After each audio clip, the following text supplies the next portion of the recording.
अस्सलाम वालेकुम नाजरीन, आप देख रहे हैं क्रॉस फायर और मैं हूं मोहम्मद नौशाद अली। नाजरीन, इस वक्त आबनाए हुर्मुज़ की अमेरिका ने नाकाबंदी कर दी हुई है। इसके ऊपर दुनिया भर के अंदर इसके ऊपर वावेला भी किया जा रहा है। खलीजी ममालिक भी इस पर बात कर रहे हैं, ईरान भी इस पर सख्त मौक़िफ़ दे रहा है, रूस और चीन की तरफ से भी इस पर बात की जा रही है।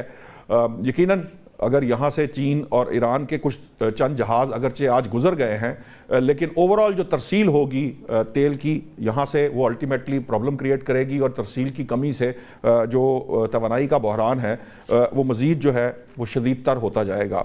अब ऐसे हालात में यकीनन इस पर भी बात करेंगे, इस इशू के ऊपर भी बात करेंगे, लेकिन इन हालात के अंदर इस वक्त जो हमें प्रॉब्लम्स हैं उसके ऊपर भी बात करना बहुत ज़रूरी है। नाज़रीन, हम सब जानते हैं कि सफारती मामलात के ऊपर हमारा जो जिसे कह लें किरदार इंतहाई अहम है। हमारी हुकूमत इस वक्त जो सफारती महाज पर सरगर्म है, लेकिन पाकिस्तानी जो हैं इनके बारे में भी सोचना चाहिए। इनके भी जो मामलात हैं, क्योंकि ये बहरहाल तवानाई बहरान जो है वो पाकिस्तानियों को भी तंग कर रहा है, इनके लिए भी मसाइल पैदा कर रहा है। अगरचे हमें पेट्रोल और डीज़ल और जो पेट्रोलियम प्रोडक्ट्स हैं उनकी किल्लत का सामना नहीं है, लेकिन प्राइसेस बहरहाल बहुत ज़्यादा हाई हैं। पाकिस्तान की जो आवाम की ज़रूरियात हैं उसके ऊपर भी मैं समझता हूँ कि हुकूमत के जो कंसर्न्ड मिनिस्टर्स हैं उनको तवज्जो देने की ज़रूरत है।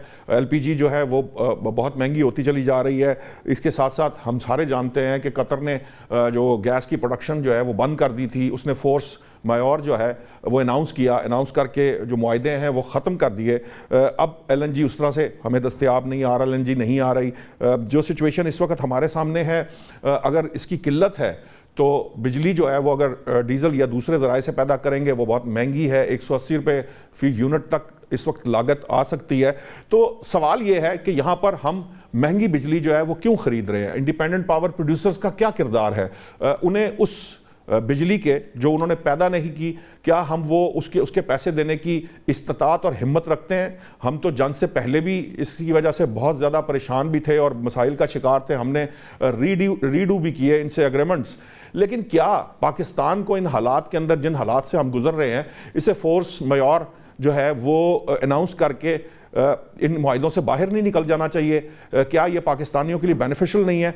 नाज़रीन, एक रिपोर्ट आई थी जिसके मुताबिक पाकिस्तान में जो सोलर लग जाने की वजह से पाकिस्तानियों को इस जो तवानाई बहरान के अंदर थोड़ा सा रिलीफ मिला। उनके ऊपर उस तरह से प्रेशर नहीं आया, हुकूमत पर भी उस तरह से प्रेशर नहीं आया, क्योंकि बिजली की जो ज़रूरियात हैं वो बहुत हद तक पूरी हो रही थी। लेकिन अब लोड शेडिंग बढ़ती चली जा रही है, क्योंकि जो हम पैदा करते हैं बिजली, अगर वो महंगे ज़राए से पैदा करेंगे तो उसको मैनेज करना भी बहुत मुश्किल है। बहुत ज़्यादा महंगाई है, टैक्सेस बहुत ज़्यादा हैं, पाकिस्तान पहले ही इकनॉमिक क्राइसिस से गुजरा। तो इन सारे मामलात पर आज मुझसे साथ गुफ्तगू करने के लिए सीनियर जर्नलिस्ट हैं खालिद फारूकी साहब, वो मेरे साथ स्टूडियो में मौजूद हैं। डॉक्टर सलमान शाह माहिर हैं माशी अमूर के, मिनिस्टर भी रहे हुए हैं। शाजिया अनवर चीमा साहिबा माहिर हैं आलमी अमूर की। अब्दुल्ला गुल साहब जो है वो चेयरमैन हैं तहरीके नौजवानान पाकिस्तान। सबसे पहले सलमान शाह साहब, मैं आपके पास आऊँगा, चूँकि ये इकनॉमिक एस्पेक्ट है।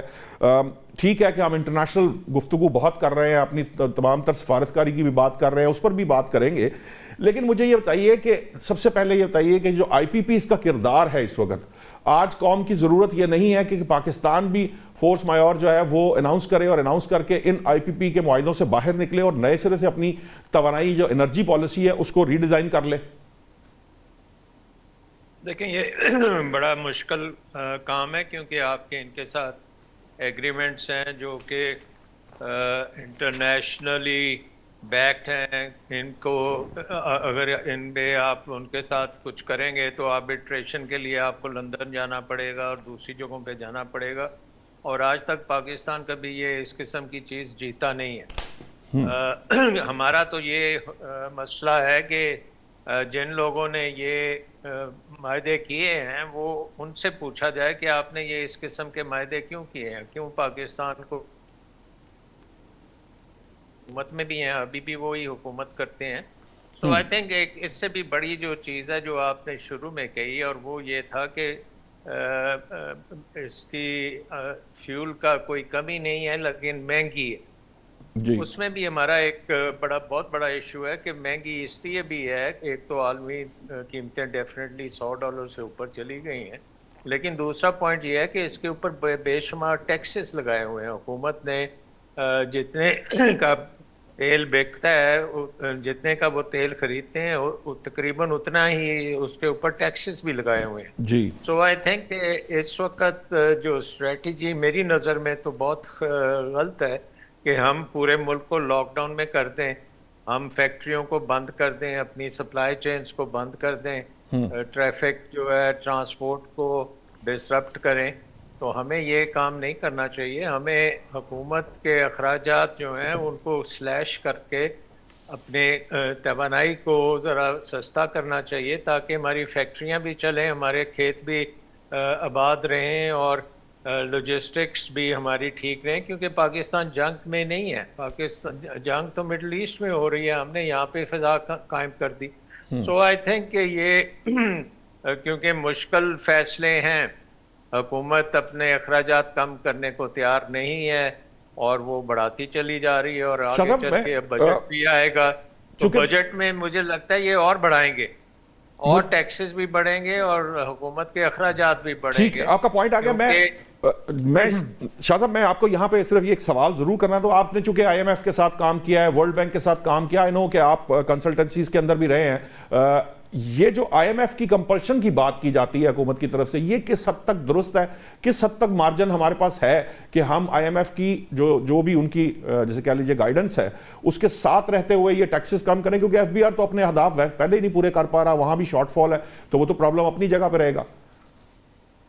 देखें, अगर हम अपने अखराजात हुकूमती अखराजात कम कर दें तो उनको कोई एतराज़ नहीं होगा कि आप टैक्स कम कर दें। वो सिर्फ ये कहते हैं कि अगर आपने इतने अखराजात करने हैं तो फिर टैक्स लगाएं और कलेक्ट करें। तो ये उनका तो बड़ा क्लियर है कि आपका प्राइमरी डेफिसिट नहीं होना चाहिए, यानी कि जो भी आप खर्चा करते हैं वो टैक्स से कलेक्ट करें। ठीक। तो उसका ये मतलब तो नहीं है कि आप अपना खर्चा कम नहीं कर सकते, आपको खर्चा कम करना चाहिए। ये हालात इस वक्त आपका खर्चा कम करने के लिए हैं, और बिजनेस को चलाना, दुकानों को बंद करना 8 बजे 10 बजे, तो अगर ये कारोबार आप बंद करेंगे तो थोड़ी देर के बाद पीछे से फैक्ट्रियां भी बंद करनी पड़ेंगी। सो आई थिंक हमें सप्लाई चेन के ऊपर बड़ी तवज्जो देनी चाहिए, उसको मेंटेन फैसिलिटेट करना चाहिए। और जैसे कोविड के दौरान हमने फैक्ट्रियों को बंद होने से रोका और हमने उनको स्पेशल फाइनेंशियल हेल्प भी दी, स्टेट बैंक ने उनको फाइनेंशियल हेल्प दी कि वो बंद नहीं करेंगे फैक्ट्रियां।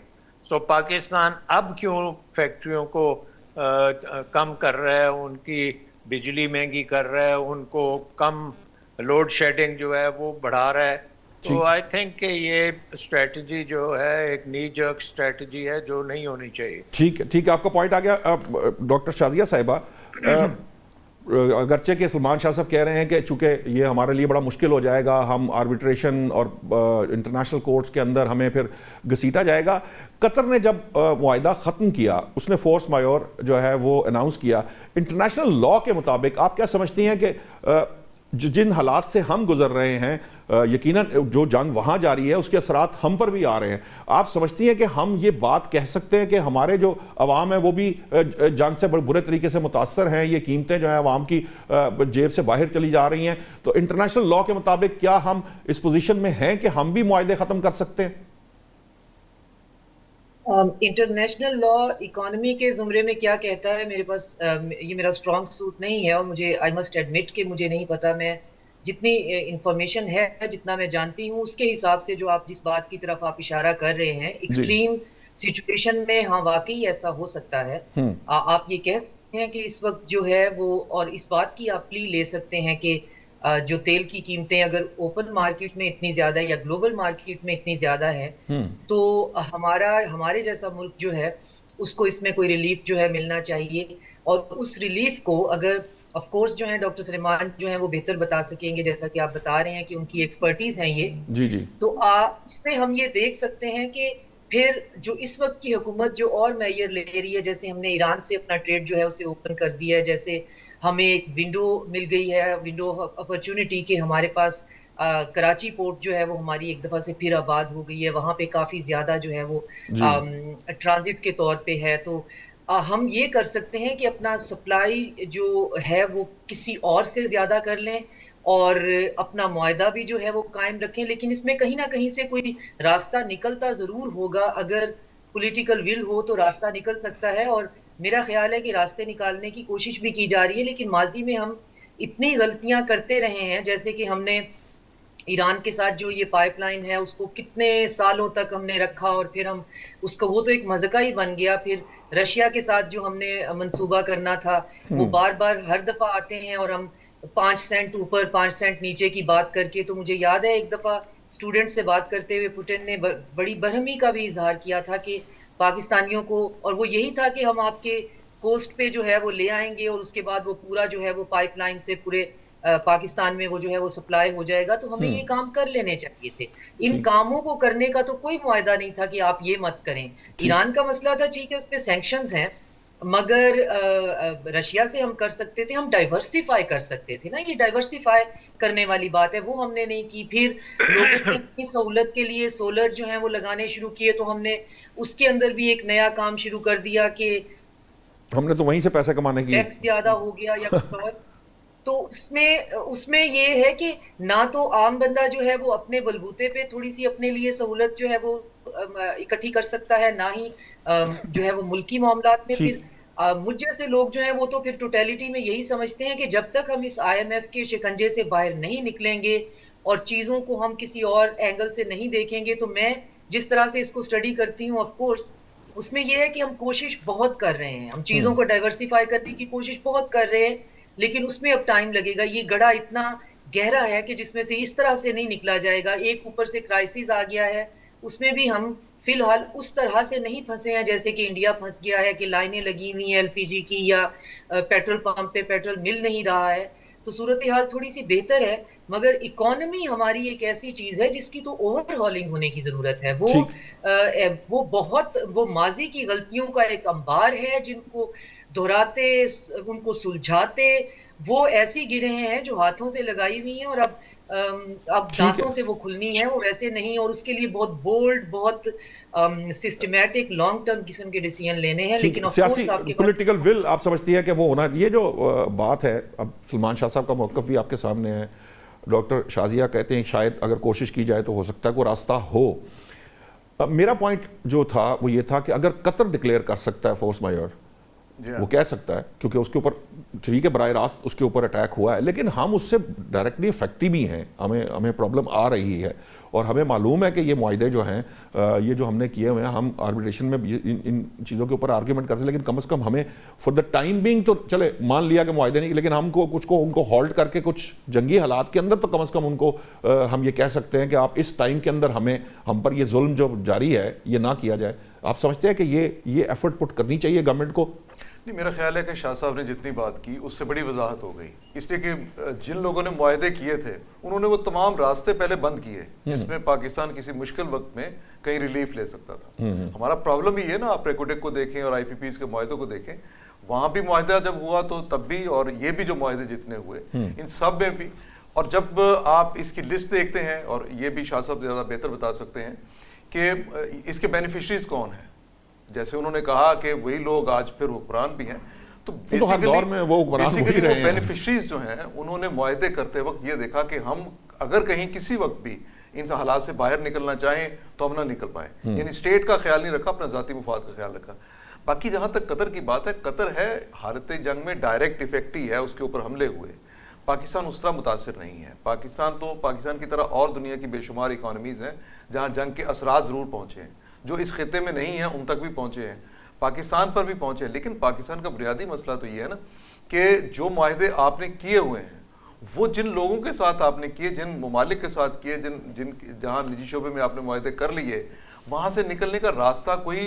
फारूक साहब, अब तो अगर वैसे देखें, हमने रीडू भी तो किया उनको, कई बार किया, PTI गवर्नमेंट में भी हुए, दोबारा भी हुए। एक बात, दूसरी बात यह है अब तो वो IPPs जो अपनी इन्वेस्टमेंट भी पूरी कर चुके हैं, अब तो सारा कुछ जो है, यही तो जुल्म है कि उनकी इन्वेस्टमेंट पूरी होगी लेकिन उनकी मुद्दत पूरी नहीं हुई। तो देखिए ना, मुआहदों की जो मुद्दत है वो पूरी नहीं हुई। मुआहदों की मुद्दत तो हमारी 30 साल की है। हाँ जी। अब किसी के साथ 30 साल कब पूरे होते हैं, तब तक तो हमें ये सारा कुछ बर्दाश्त करना पड़ेगा। अब अगर स्टेट यहाँ कहीं किसी जगह पे ऐसा करना चाहती है तो फिर वो पॉलिटिकल विल के साथ, जैसे अभी डॉक्टर शाजिया ने भी यही कहा, पॉलिटिकल विल के साथ आपको कौम को साथ लेके किसी ऐसे फोरम पे, इंटरनेशनल फोरम पे जाना पड़ेगा जहां आप बता सके कि हम इस मुआहदे को जारी नहीं रख सकते। लेकिन फिर वही मसला आता है ना कि आपने क्या खुद से, जब जिन लोगों ने मुआहदा किया था, क्या उन्होंने कोई रास्ता छोड़ा? अगर उन्होंने रास्ते ही नहीं छोड़े तो फिर उन कंपनीज को, जिनको आपने पिछले साल देखे ना, चाइना जैसा कंट्री जो था, उसकी तरफ से मुतालबा जिस तरह चल रहा था कि आप पेमेंट करें, तो आपको $70 करोड़ की पेमेंट करनी पड़ी अभी चंद माह पहले। तो वो पेमेंट आपने, यानी 100 अरब की तकरीबन आपने उनको पेमेंट की थी, और उनके जो बनता है, जो हमारा सर्कुलर डेट बनता है, उसका बड़ा एक पोर्शन जो है चाइना का है। अब आप चाइनीज इन्वेस्टमेंट जो है उसको वहां किसी को भी नाराज भी नहीं कर सकते। सो इसलिए इस डर से कि आप कहीं किसी जगह पे एक स्टेप पीछे हटते हैं तो बाकी सरमायाकारी जो है वो मुतासर ना हो। अगरचे पाकिस्तान में इस बैरूनी सरमायाकारी, जो डायरेक्ट सरमायाकारी जो होती है, वो तो ना होने के बराबर है। इस वक्त तो इन हालात इसके में तो बावजूद फिर भी इस बात का डर रहता है कि अगर आप किसी मुआहदे से फिरते हैं या इनहराफ करते हैं या आप कहीं उससे उनसे रिलीफ, हाँ ये जरूर हो सकता है कि जैसे आपने, मेरा ख्याल है जहां तक आप बाकी आप जो साहिबान हैं उनसे पूछ सकते हैं कि जो टर्की ने भी पाकिस्तान को कुछ रिलीफ दिया था रेकोडेक के मामले में या किसी ऐसे केस में, नहीं वो जहाज वाला जो इशू बना था, तो उन्होंने कुछ पाकिस्तान को रिलीफ, स्टेट लेवल पे शायद कोई डायलॉग ऐसा हुआ था। इस तरह का रिलीफ लेने की अगर पाकिस्तान कोशिश करे मुख्तलिफ ममालिक के साथ तो तब मुमकिन है। ठीक है सलमान साहब, ये जो बात कह रहे हैं जावेद फारूकी साहब, अगर हमारी पॉलिटिकल विल हो, हम आवाम को फैसिलिटेट करना चाहते हो और इंडिविजुअली अगर हम स्टेट लेवल के ऊपर ये मुद्दा उठाएं, जिन जिन ममालिक के यहाँ आईपीपीज लगे हुए हैं, तो आपको लगता है कि हम उनको कन्विंस कर सकते हैं? क्योंकि बहरहाल जब हमने जो कुछ करना होता है, अगर हमारी विल हो तो फिर हम बाय हुक और क्रुक कर तो लेती है गवर्नमेंट, वो करना जानती भी है, स्टेट उसको इम्प्लीमेंट भी करवा सकती है। आपको लगता है कि हमें इंडिविजुअली जाके ये बात कर लेनी चाहिए कम से कम, और कुछ नहीं हो सकता तो कुछ अरसे के लिए तो होल्ड किया जा सकता है इन एग्रीमेंट्स को? देखिए, हमारा इस वक्त सबसे बड़ा मसला जो है वो चाइनीज़ का जो प्रोजेक्ट्स हैं वो है, और उसके लिए अब चाइना से ज़्यादा दोस्त तो हमारा कोई नहीं है दुनिया में, तो उस पर वो नहीं राज़ी हुए और उन्होंने पेमेंट्स मांगी हैं और उनका यही है कि हम किसी और तरीके से आपको कॉम्पनसेट कर देंगे। तो एट द हाईएस्ट लेवल अगर बातचीत हो तो वहाँ तो कुछ हो सकता है, लेकिन लीगली आप कुछ नहीं कर सकते। आई थिंक लीगली जो है वो आपके हाथ बंधे हुए हैं, क्योंकि आपने ये कहा है कि बिजली बने या ना बने हम आपको पैसे देंगे। जी जी। तो फिर आपकी बिजली अगर नहीं बन रही, आपकी खपत नहीं हो रही, तो एग्रीमेंट तो आपका यही है ना कि अगर नहीं खपत होगी फिर भी हम पैसे देंगे, तो वो तो पैसे फिर आपको देने पड़ेंगे। सो ये फोर्स मेजोर तो नहीं है। दूसरी चीज ये है कि आप बिजली के ऊपर हजारों किस्म के टैक्सेस लगा रहे हैं। सो ये भी नहीं आप कह सकते कि जी आपकी बिजली जो है वो महंगी है, वो कहेंगे आप फिर टैक्सेस कम करें। तो आई थिंक ये बड़ा एक मुश्किल चीज है। जो बात हमें करने वाली है वो ये है कि we have to bite the bullet, जैसे डॉक्टर शाजिया ने कहा कि ये जो गुंजल हमने बनाए हुए हैं इनको अब दांतों से खोलना पड़ेगा, तो उसके लिए बड़े मुश्किल फैसले करने पड़ेंगे। मसलन अगर हमारी फेडरल गवर्नमेंट में 50 मिनिस्ट्रीज हैं और हमारा गुजारा 20 मिनिस्ट्रीज से हो सकता है, तो हम बाकी मिनिस्ट्रीज बंद क्यों नहीं करते? वहाँ पे फोर्स मेजोर क्यों नहीं करते? हम मिनिस्ट्रीज को कहें कि जी हमारे पास अब नहीं है पैसे आपको करने के लिए, और जो पैसे हम आपको देते हैं उसका कोई फायदा अवाम को तो नहीं होता। इसी तरह प्रोविंशियल गवर्नमेंट्स में 50-50 मिनिस्टर बैठे हैं, उनको भी आधा कर दें। इसके इसी तरह आपकी जो प्रोजेक्ट्स हैं, बड़े पेट प्रोजेक्ट्स होते हैं, कोई उसका इकोनॉमिक बेनिफिट नहीं होता, लेकिन उसके ऊपर खर्चे पे खर्चा हम करते जाते हैं और वो प्रोजेक्ट्स फिर मुकम्मल भी नहीं होते। अच्छा। जो हमारे डेवलपमेंट प्रोजेक्ट्स हैं उनका जो कंप्लीशन टाइम है वो 10-10, 12-12 साल के बाद जाके वो शायद बने, तो उस वक्त तक वो कभी इम्पोर्टेंस उनकी नहीं रहती। सो आई थिंक कि हमारा निज़ाम जो है वो अब एक मॉडर्न इकोनॉमी के लिए बिल्कुल नकारा हो चुका है। और मेरी नज़र में ये एक बहुत अच्छा मौका है कि हम तमाम चीज़ों को अब देखें और जो हमारे अखराजात हुकूमती हम कर रहे हैं उसके ऊपर एक टर्म होती है, उसको ज़ीरो बेस बजटिंग कहते हैं। कि अगला ये बजट आए तो जो आप मिनिस्ट्री को बताएं कि जी ये आपको अगर पैसे मिलेंगे तो इसका हमें बेनिफिट क्या मिलेगा, अवाम को क्या बेनिफिट मिलेगा, और अगर अवाम को बेनिफिट नहीं मिलेगा तो फिर उस मिनिस्ट्री को कहें कि आपका जवाब क्या है, आप क्यों आपके ऊपर खर्चा किया जाए। तो ये हो सकता है। अब हमने देखा है कि ये अर्जेंटीना जो हमारी तरह हर वक्त IMF के दरवाजे खड़काता रहता है, वहाँ पे उन्होंने किया है ये काम। वहाँ पे बहुत सी मिनिस्ट्रीज, मलाई उनका वज़ीर आज़म है, प्राइम मिनिस्टर है या प्रेसिडेंट है, उसने आधे से ज़्यादा हुकूमती महकमे बंद कर दिए हैं, इसलिए कि वो उनका फ़ायदा कोई नहीं है, अवाम को उनका बेनिफिट नहीं है, खर्चे होते जा रहे हैं। तो ये है वो बात कि गुंजल को दांत से खोलने के लिए ये काम करने आपको पड़ेंगे। और वो अब आई थिंक के फोर्स मजूर हमें अपने फजूल खर्चियों पे करनी चाहिए, और उसकी वजह से फिर आप, मेरा ख्याल है इस वक्त आपको अपनी सप्लाई चेन को डिसरप्ट नहीं करना चाहिए। आपको इस जंग का फ़ायदा हो सकता है, क्योंकि अगर आप लेट से ज़राअत को ले लेते हैं, अगर आप फार्मर को अच्छी प्राइस दे दें, अच्छे बीज दे दें, उसको कर्जे भी दे दें, उसका माल जो है उसको बिकने के लिए खोल भी दें, तो हो सकता है हमारी प्रोडक्शन जो है ये एकदम जंप करे, क्योंकि बहुत और वैसे भी फर्टिलाइजर गैस की शॉर्टेज की वजह से फर्टिलाइजर का जो क्राइसिस है वो दुनिया भर में मौजूद है, और अल्टीमेटली वो ट्रांसलेट होगा। लेकिन हमारे पास फर्टिलाइजर है, हमने तो उनको फर्टिलाइजर कंपनियों को सस्ती गैस दी हुई है फर्टिलाइजर बनाने के लिए। तो अब हमें यही देखना पड़ेगा कि फार्मर को फर्टिलाइजर हम पहुंचाएं जिस तरह से भी हो सकता है, क्योंकि हमारे मुल्क में बम नहीं फट रहे, हमारे मुल्क इसको में अपॉर्चुनिटी इसको बना लें, अपॉर्चुनिटी बनाना चाहिए, और अपॉर्चुनिटी से फूड क्राइसिस दुनिया में आ रहा है। जी। तो अगर आप अपनी फूड प्रोडक्शन इंक्रीज कर सकते हैं और हंगामी तौर पे इंक्रीज करें तो आपको बहुत ज़्यादा बेनिफिट हो सकता है। आप अपनी फैक्ट्रियों को डबल ओवर टाइम चलाएं, और क्योंकि दुनिया में जो ये डिस्ट्रप्शन हो रही है उसकी वजह से बहुत सी चीज़ों की कमी होगी, उसको आप पूरा करें। तो हिस्टोरिकली पाकिस्तान ने कोरिया की जंग में भी बड़ा फ़ायदा उठाया था, वियतनाम की जंग में भी बड़ा फ़ायदा उठाया था, और अब मेरा ख्याल है ये मिडल ईस्ट की जंग से भी हम फ़ायदा उठा सकते हैं, बशर्ते कि हम अपनी इकोनॉमी को लॉकडाउन में ना लेके जाएं। ये लॉकडाउन में तो हम अपने पाँव पे कुल्हाड़ी मार रहे हैं। ठीक आपको मैं नौशाद साहब एक डॉक्टर साहब से सवाल भी है, और मैं थोड़ी सी बात भी इस पे करना चाहूंगा। मेरा ख्याल है कि ये कैपेसिटी चार्जेस वाला मामला और आईपीपीज वाला मामला जो है ये ज्यादा पाकिस्तान के लिए मसला इसलिए बना कि हमारी कोई पैदावारी सलाहियत कोई नहीं है, हमारी सनती तरक्की कोई नहीं हो सकी। आप जब अल्टीमेटली जब लगा रहे थे उस वक्त तो ये ख्याल था ना कि हमारी इतनी बिजली की वो कंजम्पशन होगी। मिसाल कोरिया की जंग की दे रहे, तो वहां पे उसके बाद ऐसा दौर पाकिस्तान में जरूर आया जब हमारी सनती तरक्की का भी एक मरहला आया। इस वक्त हमारी एक्सपोर्ट्स जो है, आप 10 साल का, 12 साल का, 15 साल का रिकॉर्ड उठा के देख लें, हम $30 बिलियन के गिर्द घूमते रहते हैं। जिस मुल्क की पैदावारी सलाहियत कोई नहीं होगी, नई सनतें नहीं लगेंगी, छोटी और बड़ी सनतें दोनों को मिला लें आप, पाकिस्तान शायद इस रीजन में सबसे पसमानदा मुल्क है।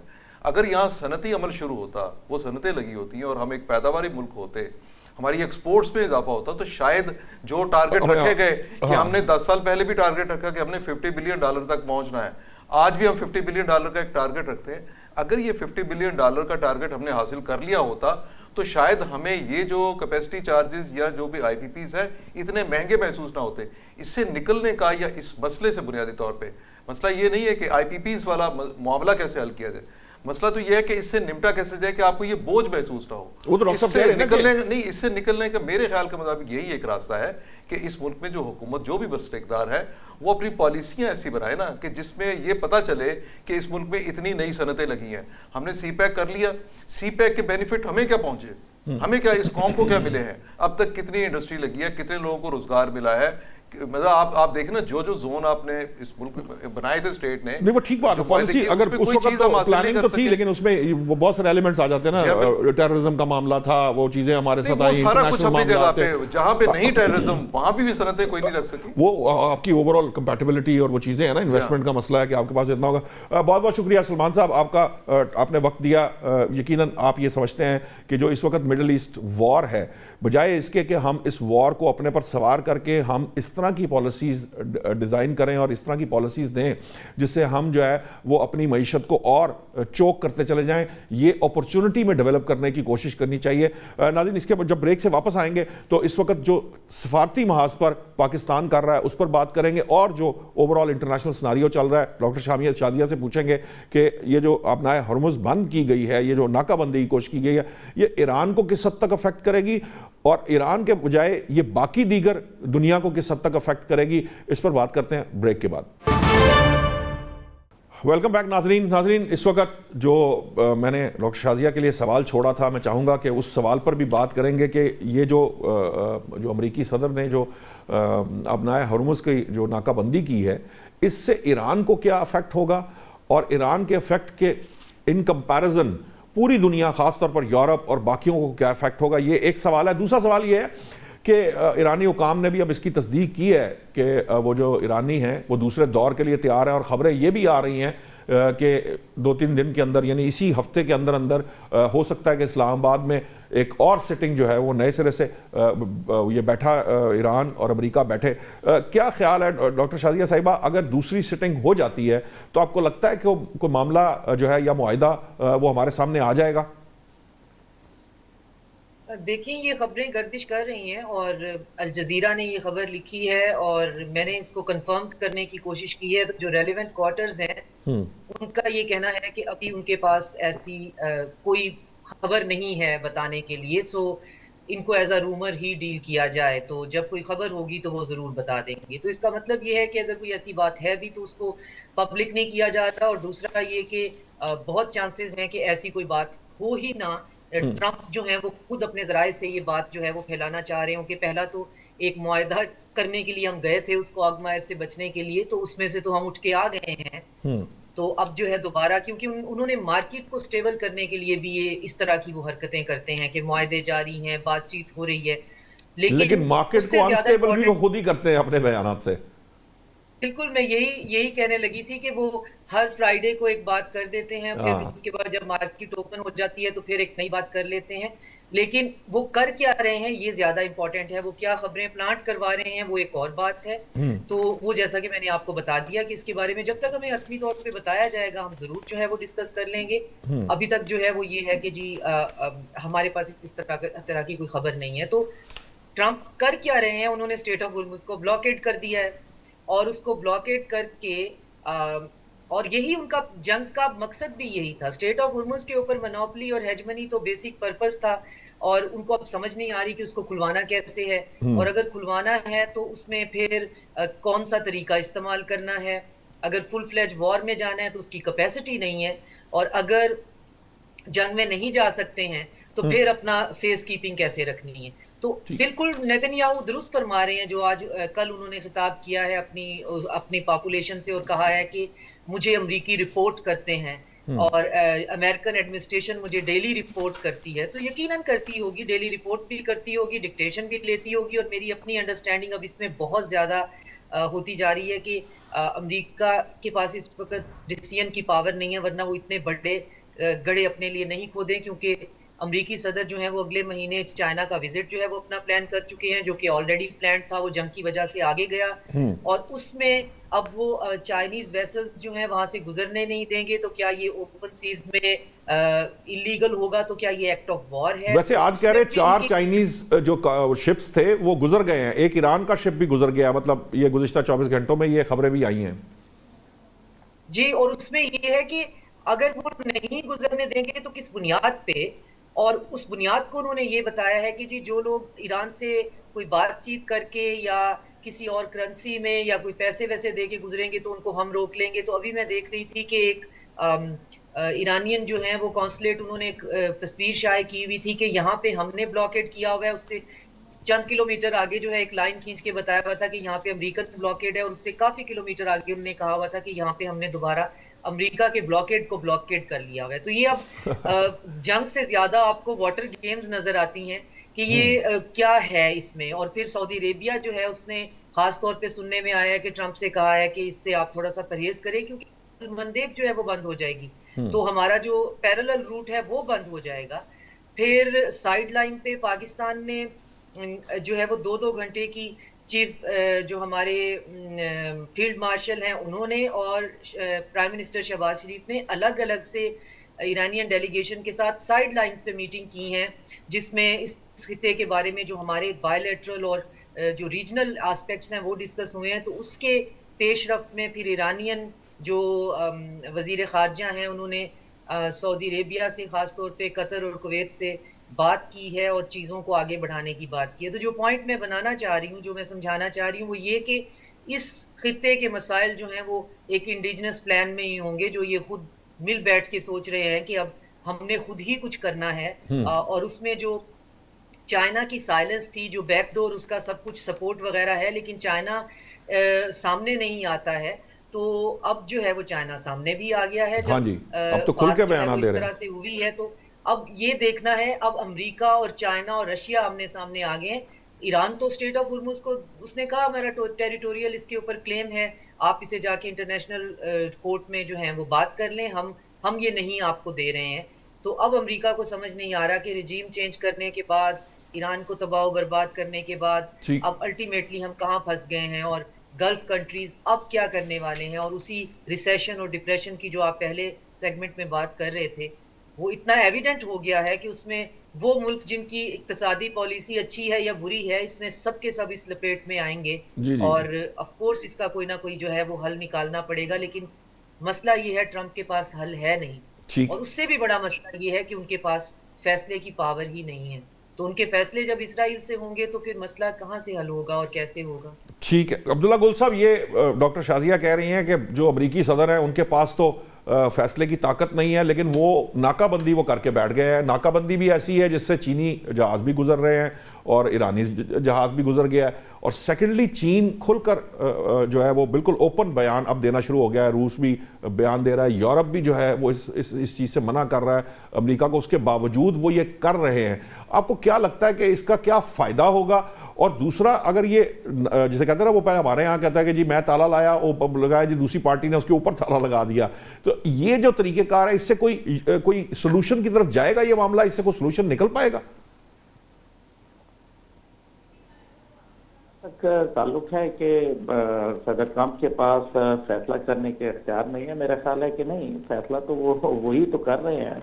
काश के इख्तियार उनके पास ना होता तो शायद अमेरिका ये कभी इस सिचुएशन में अपने आप को डालता ही ना, क्योंकि उनकी फौज तो और उनकी एडमिनिस्ट्रेशन, पेंटागन, ये तो रिलक्टेंट हैं, वो तो बिल्कुल भी हमला करने के हक में नहीं थे। और यही वजह है कि एक लॉन्ग टर्म उनकी पॉलिसी थी जिसमें उन्होंने कभी भी ईरान पर हमला नहीं किया। हाँ, सैंक्शन जरूर लगाई और तरीके से सिफारतकारी से उनको दबाया, लेकिन इस किस्म की बराह रास्त जंग में कभी अपने आप को इन्वॉल्व नहीं किया। बहरहाल ये फैसला तो डोनाल्ड ट्रंप का ही है। दूसरी जानिब जो सिचुएशन है, देखें, ये या हौलनाक तबाही की तरफ मामला जा रहा है, या फिर ये ट्रंप अपनी आखिरी चाल खेल के उसके बाद सरेंडर कर देंगे। वैसे ज्यादा चांसेस ये सेकंड ऑप्शन के हैं, लेकिन क्योंकि एक ताकत है, एक आदमी आपको पता है एल्डरली एज में जब आ जाते हैं तो इंसान बहुत सारी चीजें उनसे बालातर हो जाता है। फिर वो कहता है या डू और डाई वाली बात है, क्योंकि इसमें उनकी एम्पायर का देखिए ना, एम्पायर की डेप्थ है इसमें।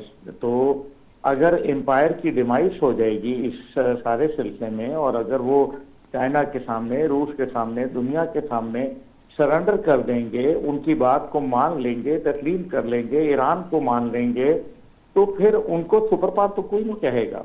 इसलिए ये एक बड़ी डाइसी सिचुएशन है। इसको ये कह देना कि टोटल अमेरिका का फेलियर है, तो वो तो फेलियर तो है, लेकिन क्या उनके पास डिस्ट्रॉय करने के चीजें मौजूद हैं? तो वो तो बहुत मौजूद हैं, एक नहीं बल्कि मल्टीपल उनके पास चीजें मौजूद हैं। मैं समझता हूं कि ये खतरनाक सूरत हाल हो सकती है डोनाल्ड ट्रंप की एक गलती, क्योंकि देखें, जब भी जंगें शुरू होती हैं वो गलतफहमी की बुनियाद पे होती हैं। मुज़ाकरात कामयाब नहीं होते तभी जंगें शुरू हो जाया करती हैं। मुज़ाकरात कामयाब नहीं हुए थे ना, इसी वजह से तो जंग शुरू हुई थी। लेकिन अब मसला यहाँ यह है कि इसमें 3 फरीक हैं, सिर्फ अमेरिका नहीं है, ईरान नहीं है, बल्कि इसराइल भी है। और इसराइल की भी ये सर्वाइवल की जंग है। जहाँ अमेरिका की सर्वाइवल है अपने बतौर एक सुपर पावर के स्टेटस को असर्ट करवाने में, वहाँ ये इसका भी तो मसला है ना। ये तो सीधी सीधी बात है। इससे साबित ये होता है कि सूरत हाल खतरनाक हो सकती है, आने वाले वक्तों में मुश्किलात में इजाफा हो सकता है। और मैं ये समझता हूँ कि हालात काफी संगीन हो रहे हैं, और अगर ये इसी तरीके से संगीनी चलती रही और सेंस प्रिवेल ना की, और अमेरिका, क्योंकि देखें जब कोई बिल्कुल तनहा हो जाता है, जैसे एक आप मुर्गे को भी कोने में कर दें तो वो लड़ने पे आ जाता है, तंग आमद बजंग आमद। तो अमेरिका को इस टाइम पे या तो प्रॉपर फेस शेविंग उसको मिल नहीं रही, और मैं उसके हक में भी नहीं हूँ, मैं भी नहीं समझता कि उसको मिलनी चाहिए टेक्निकली। लेकिन अगर मैं वैसे देखूं एक जंग को खत्म करने के लिए, जी। तो फिर फेस सेविंग कहीं ना कहीं देनी पड़ेगी। अगर आप नहीं देंगे तो फिर मसाइल में इजाफा होगा। अमेरिका ठीक। डेस्परेट होके कोई भी ऐसी मूव कर जाएगा जो माजी में भी की है उसने। ये नहीं अब्दुल्ला है गुल कि साहब, वो वो पहले डेस्परेशन कभी की नहीं हालत ये है कि उन्होंने अभी ये खबर अभी ब्रेक हुई है कि न्यूयॉर्क टाइम्स को इंटरव्यू देते हुए उन्होंने ना सिर्फ ये कहा है कि ईरान के साथ मुज़ाकरात का अगला दौर जो है वो इस्लामाबाद में होगा, बल्कि वो कहते हैं कि शायद मैं खुद जाऊंगा अब इस बार। तो डेस्परेशन तो फिर अब यहां से भी नजर आ रही है कि वो खुद भी पाकिस्तान आने को तैयार हैं इन मुज़ाकरात के लिए। तो मुझे ये समझ में नहीं आ रही कि ये ट्रंप के मुकाबले पे कौन होगा। शायद फिर उधर से मसूद पेज़ेश्कियान को यानी ईरानी सदर को आना पड़ेगा और फिर बराह रास्त मुलाकात। शायद ये फेस सेविंग बना रहे हैं कि बराह रास्त मुज़ाकरात करके वो निकलेंगे, क्योंकि ये न्यूयॉर्क टाइम्स के साथ बात करते हुए उन्होंने ये ब्रेक की है खबर। आप समझते हैं फ़ारूकी साहब कि चीन का डायरेक्ट हो जाना, यानी बाहर आ जाके बात करना, रूस का बाहर आके बात करना, खुद ईरान इसका तनहा होना और अब इस तरह की स्टेटमेंट्स दे के क्या अब ये फेस सेविंग लेके निकल सकते हैं इस सारे मामले से? देखिए, मसला तो यही है ना कि ट्रंप की बात किसी का एतबार, कौन सी बात का एतबार किया जा सकता है। एक टाइम पे वो धमकी दे रहे होते हैं, अगले टाइम पे वो पेशकश कोई ना कोई कर रहे होते हैं। इन मुज़ाकरात को भी उन्होंने को थोड़ा सा उलझा के रखा हुआ है। अभी जो एक इंटरव्यू फॉक्स न्यूज़ को एक दिन पहले नायब सदर जेडी वैंस का है, उसमें उन्होंने कहा कि हमने अपने जो गोल्स थे, अपने टारगेट जो थे वो अचीव कर लिए हैं, यानी हमारे मुज़ाकरात कामयाब हो गए हैं। बात उनके मुताबिक ये जो इन्फॉर्मेशन है वो ये है कि न्यूक्लियर इशू पे फंसी हुई है कि वो ईरान को जहां बाउंड करना चाहते हैं 20 साल के लिए कि वो एटमी हथियार नहीं बनाएगा, तो क्या ईरान इस पर तैयार होता है?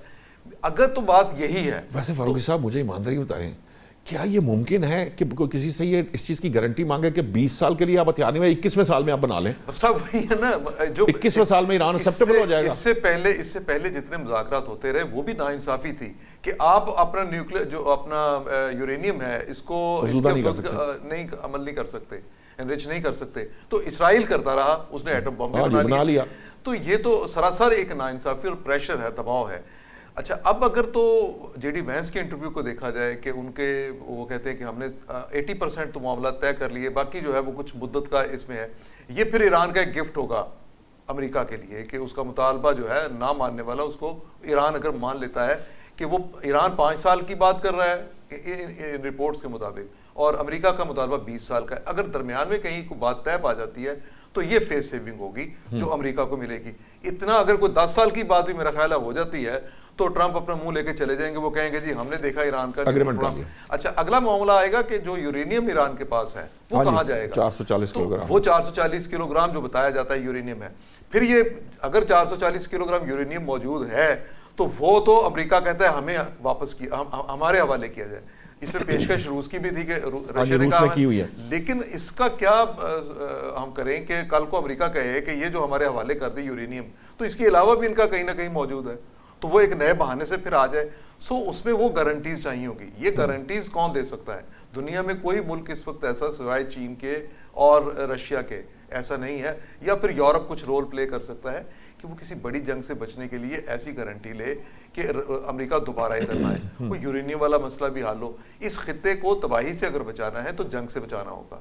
अच्छा, जो नाकाबंदी की हुई है इसमें अब उन्होंने नाकाबंदी के बारे में भी क्लैरिटी नहीं अमेरिका के पास। वो पहले उन्होंने ओवरऑल नाकाबंदी की, अब सिर्फ ईरान तक महदूद कर दी, फिर सिर्फ ईरानी पोर्ट्स तक कर दी है।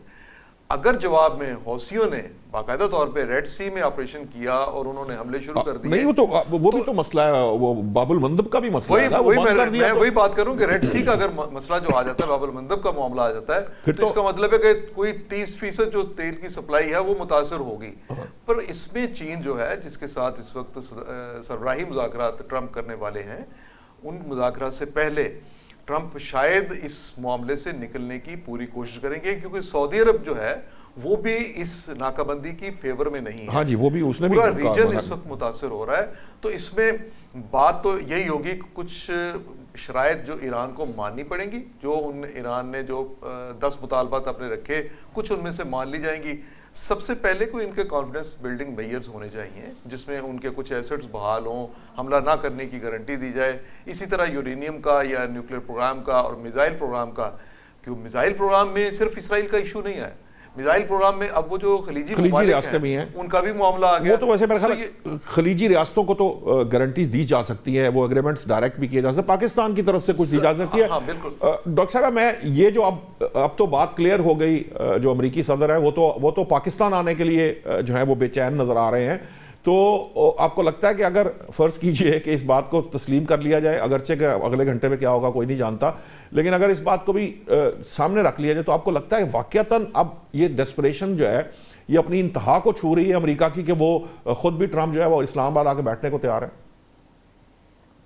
बिल्कुल, अगर उन्होंने ऐसा कहा है तो डेस्परेशन है, और इससे ज्यादा डेस्परेशन आप देख नहीं सकते हैं एक सेल्फ प्रोक्लेम्ड सुपर पावर की। लेकिन नौशाद साहब, चीजें बहुत इतनी सिंपल नहीं है। असल में हो इतना कुछ रहा है, तो आप जहां भी बात करेंगे वहां पे अगर आपको कोई एक फाइनल सोल्यूशन की तरफ कोई सेटिस्फाइंग आंसर कहीं से मिल रहा होगा, तो थोड़ा सा लगता है कि वहां पे अभी किसी के पास है नहीं। इसलिए आपको हर जगह पे ये चीज दिखाई देगी कि हर कोई इस वक्त सिर्फ डॉट ही कनेक्ट करने में लगा हुआ है कि आखिर चीजें जा कहाँ रही हैं। लेकिन डॉक्टर साहब, अगर ट्रंप जो है वो इस्लामाबाद आना चाह रहे हैं, फारूकी साहब ने अभी कहा है CBMs की, तो ये जो मुज़ाकरात का पहला दौर हुआ है, मैं समझता हूँ JD वैंस की भी बात सुने और जो इराक़ची साहब की भी बात सुने, स्पीकर की भी बात सुने, जो ईरानी स्पीकर हैं बाकर गालिबाफ, उनकी भी बात को थोड़ा सा असेस करें, तो CBMs लेवल की गुफ्तगू मेरा ख्याल है कि काफ़ी, क्योंकि कन्वे तो हो चुका है, दोनों साइड्स एक दूसरे को बहुत कुछ कन्वे कर चुकी हैं। कुछ वो तो कहते थे अब तकरीबन मुआहिदा होने जा रहा था जब इसराइली प्राइम मिनिस्टर की कॉल आई और फिर मुतालबात आगे के आगे चलना शुरू हो गए, वरना तो तकरीबन हम MOU साइन, और ये बात भी की जा रही है कि रात 3 बजे के करीब MOU साइन होने की बातें शुरू हो चुकी थी। बिल्कुल, आप बिल्कुल सही कह रहे हैं, और बड़ी उनके दरमियान बड़ी कॉर्डियल सी बहुत हेल्दी डिस्कशंस होती रही हैं। उसमें स्टेट ऑफ हुर्मुज जो है वो पहले भी, इससे मुज़ाकरात से पहले भी हमारा एक प्रोग्राम था, तो मैंने आपने पूछा था तो मैंने कहा था कि ये ज़रूर अमेरिका लेके जाना चाहेगा, ये विक्ट्री जो है उसको चाहिए। और लेकिन अमेरिका ने कहा कि स्टेट ऑफ हुर्मुज खुलने के अलावा जितना आपके पास एनरिच्ड यूरेनियम है, इधर वो वॉलंटरीली दे दीजिए, नहीं तो हमें बेच दीजिए। तो ये एक ऐसी चीज थी कि जिसपे ईरानी बात ही नहीं करना चाहते थे। ईरानी समझते हैं जब भी अमेरिका यूरेनियम की बात कर रहा है वो सीरियस नहीं है, क्योंकि ये तमाशा हमने बहुत अरसा देख लिया। हमने बराक ओबामा के साथ ये JCPO करके देख लिया, ट्रंप ने उसको फाड़ के फेंक दिया, हमने वो देख लिया, फिर उसके बाद ये लंबा तमाशा है। अभी मस्कत में हम ये कर ही रहे थे तो हम पे अटैक हो गया। तो उनका कहना था कि हमारे साथ सीरियस बात करिए जिसका कोई लॉजिकल नतीजा निकलता हो। और JD वैंस ने जो बाहर आके बयान दिया, उन्होंने कहा कि we need a method of understanding. अब पता नहीं वो कौन सा मेथड ऑफ अंडरस्टैंडिंग है जो कि ईरानियों को अंडरस्टैंड करना है ताकि वो अमेरिका को अंडरस्टैंड कर सकें। तो ये एम्बिग्विटी तो है, और इस एम्बिग्विटी में वो शायद ये है कि गारंटी दिए बगैर हमारी जो हम कह रहे हैं वो मान लें, बस मान के आगे बढ़ जाएं। ट्रंप ने जो मुज़ाकरात की बात की, उन्होंने कहा अगले 2 दिन में मुज़ाकरात होंगे पाकिस्तान में, अगले 2 दिन में जो मुज़ाकरात है उन्होंने टाइम भी दे दिया है। फारूकी साहब, मैं चाहूंगा कि इसी का जवाब दे दीजिए। बिल्कुल आ जाएंगे, ये जो उनका ट्रस्ट अब डेवलप हो चुका है फील्ड मार्शल पे, आपको लगता है कि वो ट्रंप पाकिस्तान आ जाएंगे? देखिए, जितना भी ईरान के हवाले से कामयाब नेगोशिएशन हुई है वो थ्रू पाकिस्तान हुई है, और ये अमल अभी नहीं। अभी तो भारत भी कह रहा है कि हमारे जरिए मुज़ाकरात किए जाए। वो अब्दुल्ला, वो भारत वाला मामला देखें ना, वो तो आप पीछे रह गए और मोदी को जूते पड़ रहे हैं, भारत के अंदर पड़ रहे हैं। भारत की बात छोड़ें, मसला ये है बड़ी सीरियस, ये बात इस तरह से है कि पाकिस्तान ही वो एतमाद ले सका है और दे सका है सारे ममालिक को, जो मुतल्लिका अफ्रीकैन है उन सबको, सिवाय इसराइल के। सो इसराइल जो है वो क्योंकि चाहता है मुज़ाकरात की नाकामी, और इसराइल पाकिस्तान के ऊपर ब्लेम क्या है इसराइल का? आपको पता है कि प्रोपेगेंडा और उनकी सारी के मेन वो ये कि पाकिस्तान इसराइल को आइसोलेट कर रहा है, पाकिस्तान ट्रंप से दूर कर रहा है इसराइल को। सो वो, और इसमें भी बात कही जा रही है कि फील्ड मार्शल आसिम मुनीर का सबसे बड़ा किरदार है कि उन्होंने इसराइल को दूर किया है अमेरिका से दूर किया। सो इसको दूर होना चाहिए था। ये बड़ी अच्छी कामयाब काविश है फील्ड मार्शल की और हुकूमत पाकिस्तान की, कि जिस मुल्क ने यहाँ पे सारे कॉन्फ्लिक्ट की बुनियाद रखी और जो अब भी नहीं चाहता मामला तय हों, और अगर इसराइल की बातें मानी गई, मैं तो आपको एक बात समझा दूं, जो इनकलाब आना है ना, वो आप देखिएगा अगले चंद महीनों में, अगले चंद सालों में वो अमेरिका के अंदर आएगा। वो अमेरिका के अंदर एक रायामा जिस तरह हमवार हुई है वो ये है, और खास तौर पर इसराइल के खिलाफ। मैं उसी की बात कर रहा हूँ कि इसराइल की जो कुछ हमने इस जंग में, या ट्रंप इंसानिया ने जितनी बातें मान ली हैं, वो नाकाबिले यकीन, नाकाबिले तसव्वुर और इंतहाई तबाहकुन है। सो इसराइल, अमेरिका के अंदर जो राय बन रही है वो ये है कि क्या इसराइल की इस हद तक ताबेदारी की जानी चाहिए। अब जो अगर नेतन्याहू कहता है कि जी मुझे अमेरिकी इंतजामिया जो है वो ब्रीफिंग देती है, डेली यानी फ्रेश ब्रीफिंग देती है मामलात में, तो ये तो बड़ी सुबकी की बात है। अमेरिका के अंदर जो नायब सदर है वो प्रेसिडेंट होता है, आने वाले वक्त में वो किसी वक्त भी प्रेसिडेंट वो बन सकता है। अच्छा, बाकी ये है कि मसला जो ट्रंप का पाकिस्तान आना या अमेरिकी वफद का पाकिस्तान आना, ये तो सबसे बेहतर जगह इसलिए पाकिस्तान की है कि क्योंकि पाकिस्तान बेनिफिशियरी इन मुज़ाकरात का इस तरह से है कि पाकिस्तान इस पूरे रीजन में इस्तेहकाम चाहता है, क्योंकि पाकिस्तान की अपनी बेहतरी बीसी में है, सो इसलिए पाकिस्तान ही बेहतर जगह है। ठीक है, प्रोग्राम का वक्त खत्म हो गया। डॉक्टर शाज़िया अनवर चीमा साहब, आपका बहुत बहुत शुक्रिया। डॉक्टर सलमान शाह ने हमें पहले उसके अंदर माशी मामलात के ऊपर हमें ब्रीफ किया, उसके लिए बहुत शुक्रिया। अब्दुल्ला गुल साहब, खालिद फारूकी साहब, आपका बहुत बहुत शुक्रिया। नाज़रीन, अगर ट्रंप पाकिस्तान आ जाते हैं तो मैं समझता हूँ कि ये जो मुद्दा है ये शायद जल्दी सॉल्व हो जाएगा, क्योंकि जो बात बराह रास्त ट्रंप कर सकते हैं, और ट्रंप को अगर आप कन्विंस कर लें और कन्विंस करने के बाद आप चीज़ों को आगे बढ़ा सकते हैं। उम्मीद की जानी चाहिए कि ये जो मुज़ाकरात हैं जिसकी बात अब की जा रही है वो शायद डेडलाइन से पहले हो जाएं और पहले ही इनका हल निकल आए, मुआहिदा हो जाए, ताकि दुनिया कम से कम सुख का सांस ले।